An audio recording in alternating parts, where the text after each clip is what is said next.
శ్రీ సచ్చిదానంద సద్గురు సాయినాథ్ మహారాజ్ की जय। సద్గురు శ్రీ సాయినాథుని శరద్ బాబూజీ की जय। శరత్చంద్రికలు 3వ భాగం। బాబాకు పగ్గాలు అప్పగించడం ఎలా? గురువుగారు: నీ జీవితం అనే రథం యొక్క పగ్గాలు సద్గురువుకు అప్పగించి నిశ్చింతంగా ఉండు, ఆనందంగా ఉండు. ఇది బాబా చెప్పింది. కానీ మనం బాబాకు పగ్గాలు అప్పగించలేకపోతున్నాం. ఒకవేళ అప్పగించినా మళ్ళీ మనం కూడా చూసుకుంటూనే ఉంటాము. మీరు కారులో రాత్రిపూట ప్రయాణిస్తున్నారు. మీకు డ్రైవర్ మీద నమ్మకం లేదు అనుకుందాం. ఇక మీరు నిద్రపోలేరు. అతను సరిగ్గా నడుపుతున్నాడా లేదా, అతను గేర్లు సరిగా మారుస్తున్నాడా, లైట్లు సరిగా వాడుతున్నాడా అని ప్రతి క్షణం చూసుకుంటూనే ఉంటారు. జాగ్రత్త, జాగ్రత్త, ఎడం ప్రక్కకు పోనివ్వు, అక్కడ కుడి ప్రక్కకు పోనివ్వు అంటూ మీరు డ్రైవర్ను వెనక సీటు నుండి కంట్రోల్ చేస్తుంటారు. ఎందుకంటే మీరు నిజంగా అతడిని నమ్మడం లేదు. అందుకనే మనం అంత సులభంగా మన జీవితపు పగ్గాలు అప్పగించలేము అనేది అసలు నిజం. అలా అప్పగించాలంటే మనకు నిజమైన నమ్మకాన్ని కలిగించే ఏదైనా అనుభవం ఉండి ఉండాలి.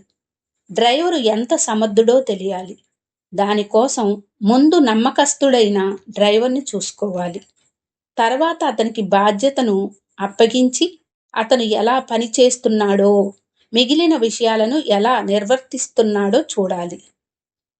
నేను దీనిని మళ్ళీ మళ్ళీ ఎందుకు చెబుతున్నానంటే, మన మౌలిక సమస్య అజ్ఞానం కాదు, అసహాయత, ఏదో తెలుసుకోవాలి అనుకోవడం. ఉదాహరణకు మోక్షం అంటే ఏమిటో తెలుసుకోవాలనుకోవడం మన సమస్య కాదు. నిజంగా బాధ పెట్టేది మోక్షం గురించి తెలుసుకోవాలనుకోవడం కాదు. అది మీలో ఎవరినైనా నిజంగా బాధిస్తుందా? మనల్ని ప్రాథమికంగా బాధించేది మన అసహాయత. మనకు అనుభవం అయ్యేది ఆ అసహాయతే. మనకు సహాయం చేసే వ్యక్తికి మన జీవితాన్ని, చుట్టుప్రక్కల వాతావరణాన్ని, మన ప్రాపంచిక పరిస్థితులను, మొత్తంగా మన జీవితాన్నంతా నడిపించగల శక్తి, జ్ఞానం రెండూ ఉండాలి. అంతేగాని ఊరికే ప్రవచనాలు, ఉపన్యాసాలు ఇవ్వడం కాదు. ఆయనకు ఆ శక్తి, దానితో సమ్మిళితమైన జ్ఞానం రెండూ ఉండాలి.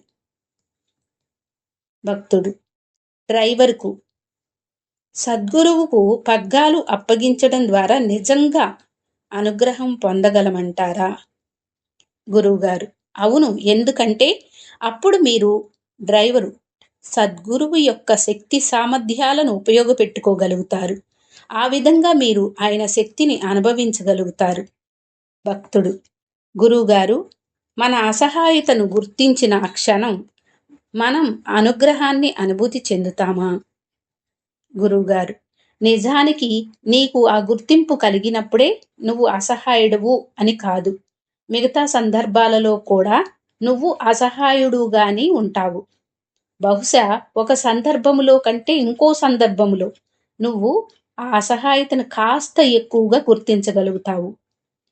మన అసహాయతను మనం ఎంతగా గుర్తిస్తామో అంతగా మనం సహాయం కోసం, అనుగ్రహం కోసం అన్వేషిస్తాం. ఆ అసహాయత స్థితికి మనం ఎంతగా అలవాటు పడిపోయామంటే మనం అసహాయులం అనే భావనే మనకు కలగడం లేదు. అది సమస్య. జబ్బు బాగా ముదిరిపోవడం వలన అదే మనకు సహజ స్థితిలాగా, ఆరోగ్యకర స్థితిలాగా అనిపిస్తుంది. ఉదాహరణకు బొంబాయి వంటి నగరంలో పుట్టి పెరిగిన ఒక వ్యక్తి ఉన్నాడనుకుందాం. అతనికి దూరాన గ్రామంలో ఉన్న బంధువుల నుండి ఒక పెళ్లికి ఆహ్వానం అందింది. సుమారు 20-25 సంవత్సరాల నగరంలో జీవనం సాగించిన అతను జీవితంలో మొట్టమొదటిసారి బొంబాయిని వదిలి దూరాన ఉన్న పల్లెటూరులో పెళ్లికి హాజరవుతాడు. పెళ్లి అయిపోయిన తర్వాత అక్కడి పొలాలలో ఆహ్లాదకరమైన స్వచ్ఛమైన గాలిని పీలుస్తూ నడుస్తూ ఉంటాడు. కానీ అతడికి ఏదో వింత వాసన వస్తున్నట్లుగా, ఏదో క్రొత్తగా, తేడాగా అనిపిస్తుంది. ఆ దారిన పోతున్న ఒక రైతును, ఏమిటి ఈ వింత వాసన ఇక్కడ అని అడుగుతాడు. దానికి ఆ రైతు పరిశుభ్రమైన స్వచ్ఛమైన గాలి అని సమాధానమిస్తాడు. నాకు పగ్గాలు అప్పగించండి, నేను మిమ్మల్ని మీ గమ్యానికి చేరుస్తాను అన్నారు బాబా. మీ జీవితాన్ని నియంత్రించడం ఎలాగో మీకు తెలియదు, అందుకని ఆ సామర్థ్యం ఉన్నవారికి, దానిని సరిగ్గా నడపడం తెలిసిన వారికి ఆ బాధ్యతను అప్పగించండి. ఆయన మిమ్మల్ని ఆయన గమ్యానికి చేర్చడం కాదు, మిమ్మల్ని మీ గమ్యానికి చేర్చాలి. అదే బాబా చెప్పింది. నేను మిమ్మల్ని మీ గమ్యానికి చేరుస్తాను అని. ఆ గమ్యం ఏదైనా సరే. భక్తుడు: మరి పగ్గాలు అప్పగించడం ఎందుకంత కష్టమవుతుంది? ఒకే వ్యక్తికి ఒకవైపు పగ్గాలు అప్పగించాలని, మరోవైపు అప్పగించకూడదని 2 రకాల భావాలుంటాయేమో అనిపిస్తుంది. నేనా రెంటిని నాలో గుర్తించగలుగుతున్నాను. ఈ విషయంలో ఏమిటి చెయ్యడం? గురువుగారు: నిజమే, అది కష్టం, చాలా కష్టం. ముఖ్యంగా నీ జీవితం మీద నీకు నియంత్రణ, కంట్రోల్ లేదని, జీవితాన్ని నువ్వు నియంత్రించలేవని ఇంకా ఇంకా తెలుసుకోవాలి.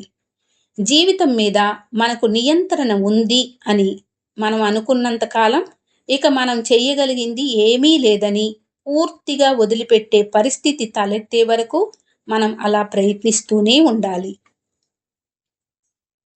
భక్తుడు: కానీ మాకు అలా వదులుకోవాలని ఉన్నట్లు అనిపించదు. గురువుగారు: అలా అయితే వదిలిపెట్టవద్దు.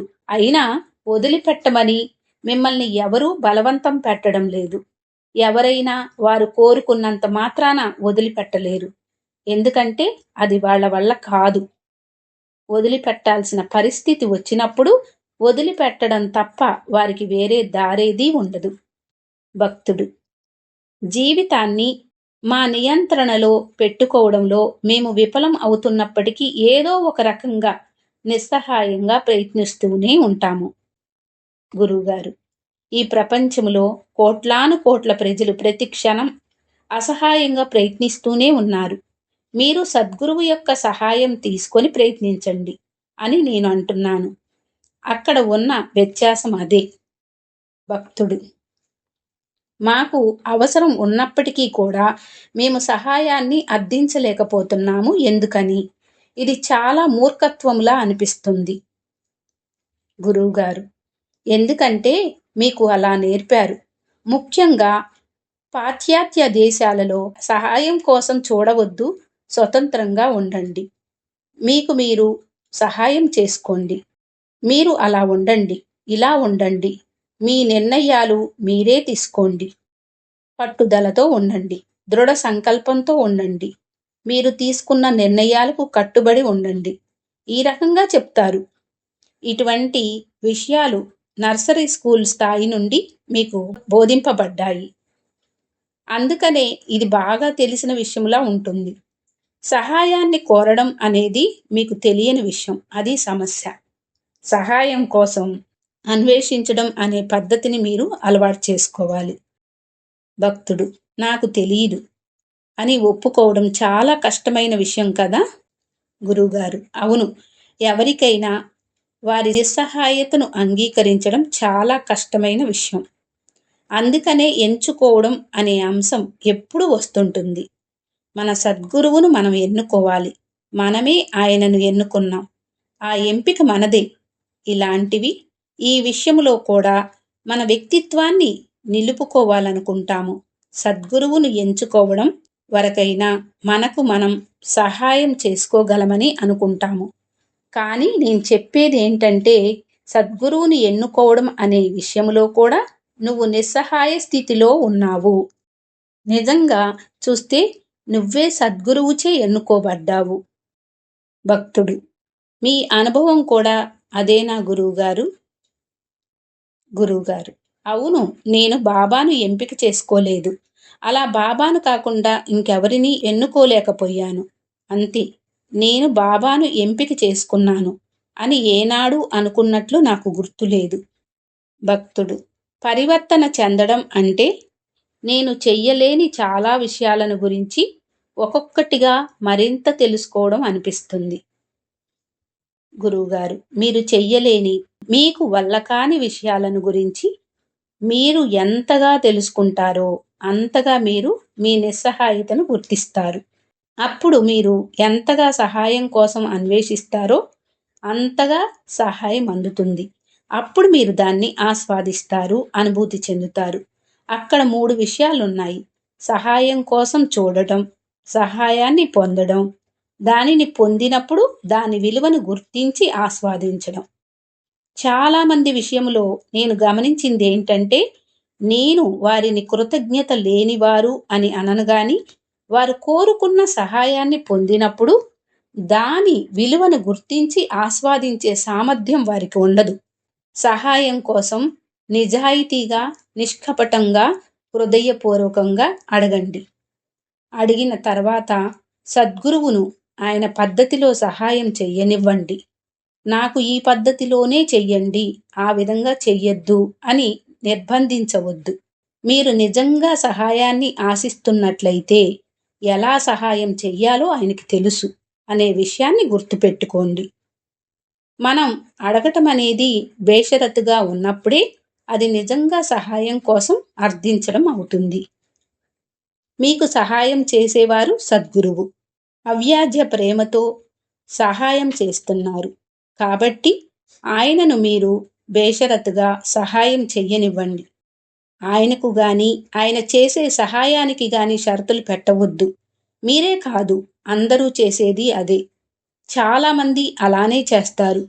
అందుకనే క్రితం సత్సంగములో ఆ సందిగ్ధత గురించి, పరస్పర విరుద్ధత గురించి, మనలోని అవరోధాన్ని గురించి చెప్పాను.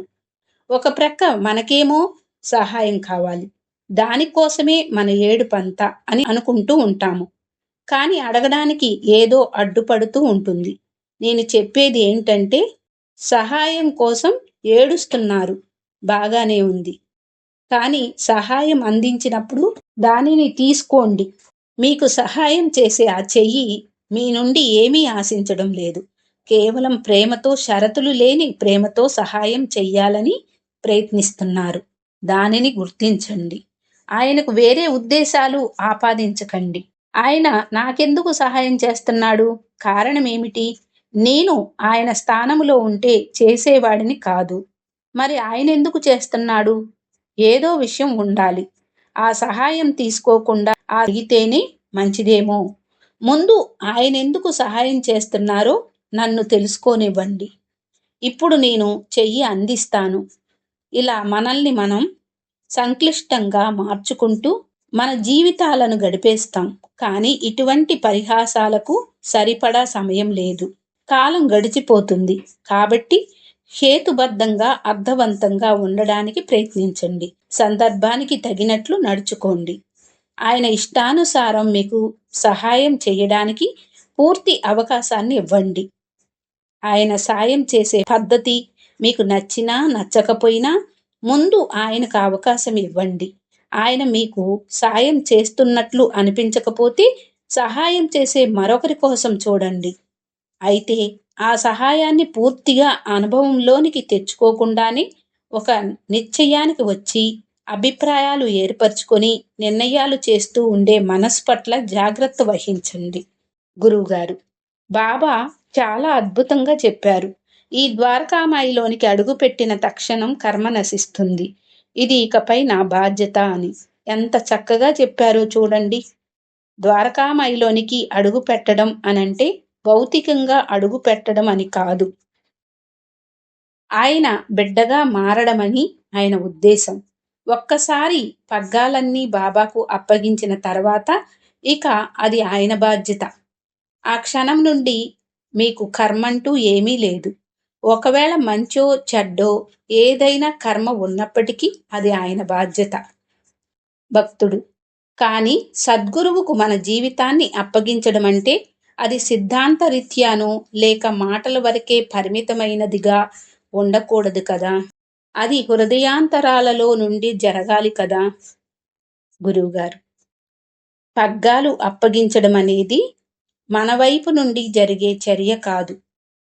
అసహాయ భావోద్రేకపు స్థితిలో అసంకల్పితంగా జరిగే ప్రతిచర్య.